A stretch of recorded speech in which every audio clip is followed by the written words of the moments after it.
Chapter 19. Newlywed Tragedy and Hidden Truths. The silk sheets lay undisturbed, yet the air carried the scent of crushed moon blossoms, a perfume long since faded from the chamber.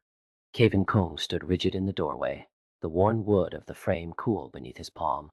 Carmine Shu and Ranee Teng lay side by side, their faces serene as if merely asleep, but their skin held a faint, unnatural pallor. No wound marred them, no trace of struggle disturbed the delicate arrangement of their pillows. Only the faint, lingering scent of crushed moon blossoms and the oppressive stillness spoke of the violence that had transpired. The chamber, usually filled with the soft rustle of silk and the scent of jasmine tea, now held only the chilling silence of death by suffocation. Wilhemina, the peony essence, peony spirit, stood near the window, her dark indigo hanfu blending with the shadows. Her usual air of quiet observation was replaced by a sharp tension. She turned as Keven entered, her dark eyes meeting his. "You should not have come here," she murmured, her voice low, carrying the weight of unspoken truths. "Carmine Shu, he lied to you, to all of us, about Jill Tuan's attempt." Keven's breath caught. Jill Tuan, the former Ling Xiao, had been found in the riverbank, her body bearing no mark, her spirit seemingly lost. "What lie?" he asked, his voice tight. Wilhelmina's gaze flickered towards the bed, then back to him. "Carmine told you she tried to drown herself, that she was overcome by grief over her father's death." She paused, the silence heavy. It was not grief, it was fear. He knew something about the soul of Jill Tuan. He used her spirit, her very essence, to mask something else, to cover his own deception. He made her appear weak, vulnerable, so that when she was taken, it seemed natural. Her words hung in the air, a chilling revelation. He was not protecting her. He was using her. Keven felt a cold wave wash over him. The man he'd trusted, the one who'd offered guidance, had manipulated the very core of Jill's being.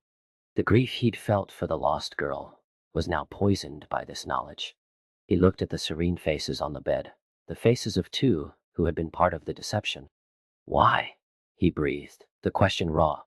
"Because," Wilhelmina said, her voice dropping to a whisper. "Carmine Shu was never just a scholar. He was a bridge, and the one he was bridging to was not a friend. He was trying to become her, to step into the skin of Jill Tuan, to take her place. He saw her spirit as a vessel, not a person." She turned away, her hand briefly touching the jade pendant at her throat. The moon blossoms they were used to mask the scent of the other spirit he was trying to draw in, the one that was not Jill. Keven's mind reeled. The truth was a jagged stone in his chest. Jill Tuan's spirit, had it been the one being consumed, or had she been the vessel for another? The thought of her essence being used as a tool sent a fresh wave of cold through him. He needed to know more, to understand the path Carmine had walked, the path he himself might be treading.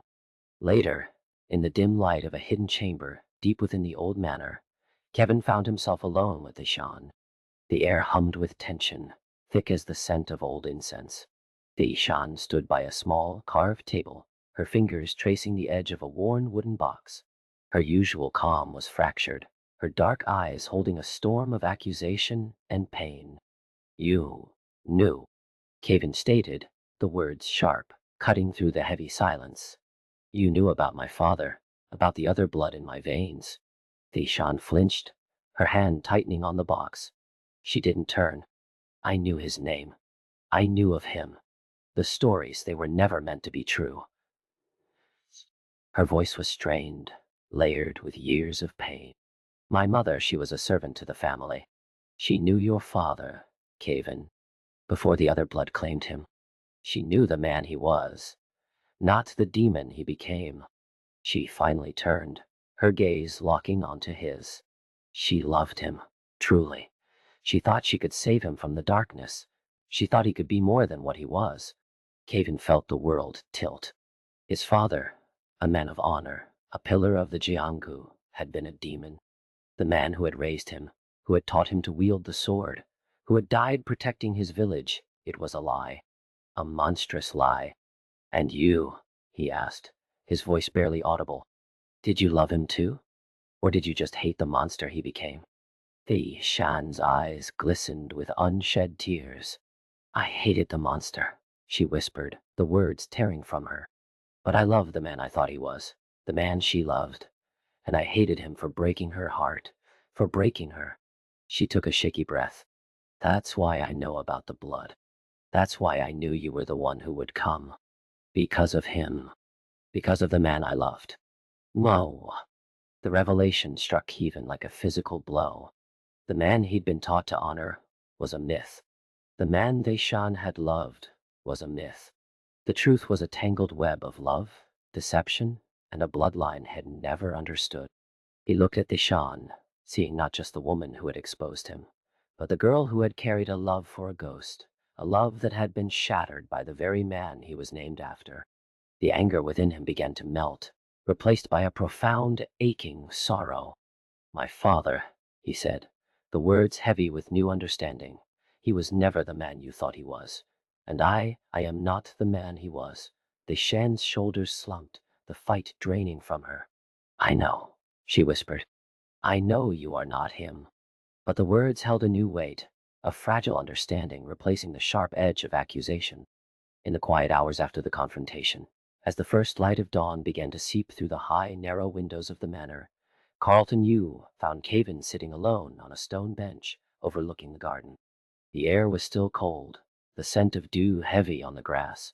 Carlton Yu moved with the quiet grace of a stalking leopard, his dark indigo hanfu blending with the pre-dawn shadows. He carried no weapon, only a small folded piece of parchment. Master Yu, Keven said without turning, his voice weary. Carlton Yu sat beside him, the stone cold beneath his robes. The technique, he said simply, placing the parchment gently on Kevin's knee. The soul-summoning banner. It is not the way of the Jianghu, but it is a way to find what is lost, to call back the spirit that has been scattered. Keven unfolded the parchment.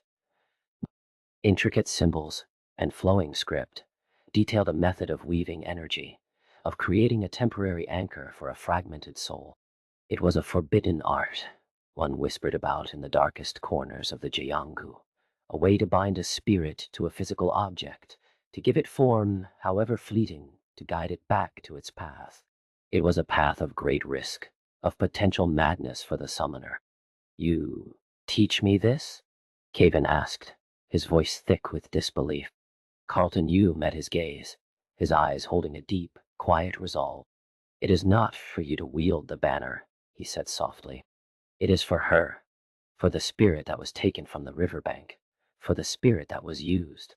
He paused, his hand briefly touching the jade pendant at his throat, a gesture Keven had seen before. The moon blossoms, they were a mask. But the spirit of Jill Tuan, it was not used. It was taken.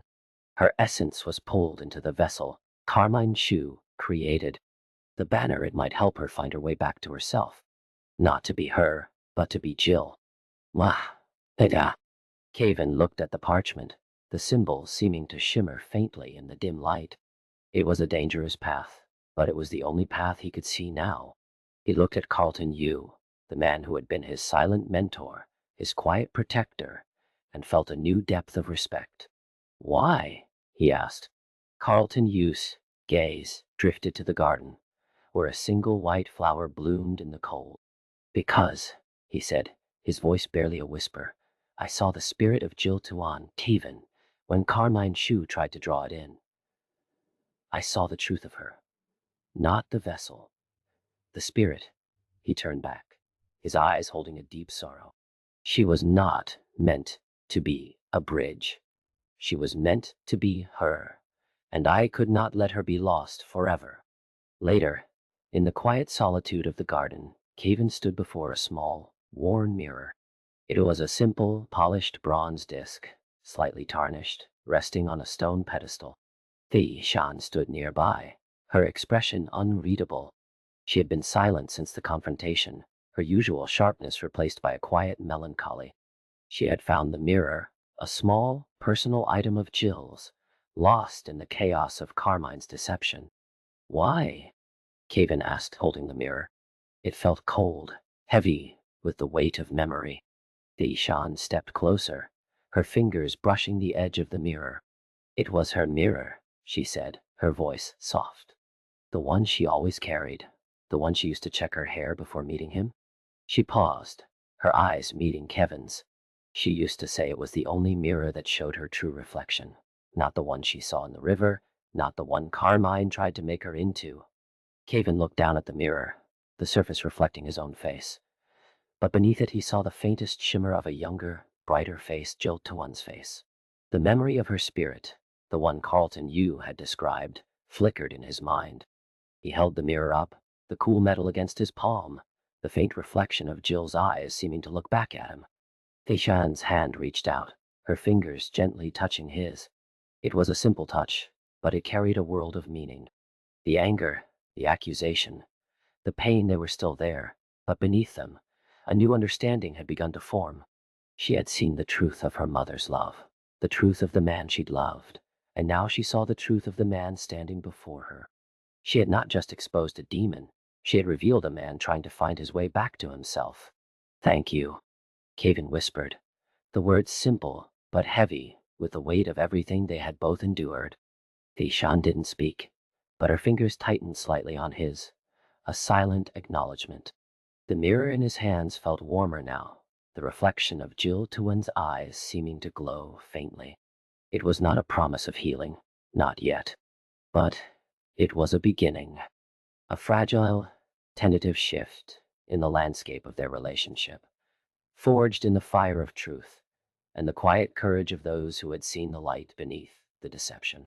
The Jianghu was a place of shadows, but in that moment, standing on the edge of dawn, Keven felt a small, fragile light begin to pierce through.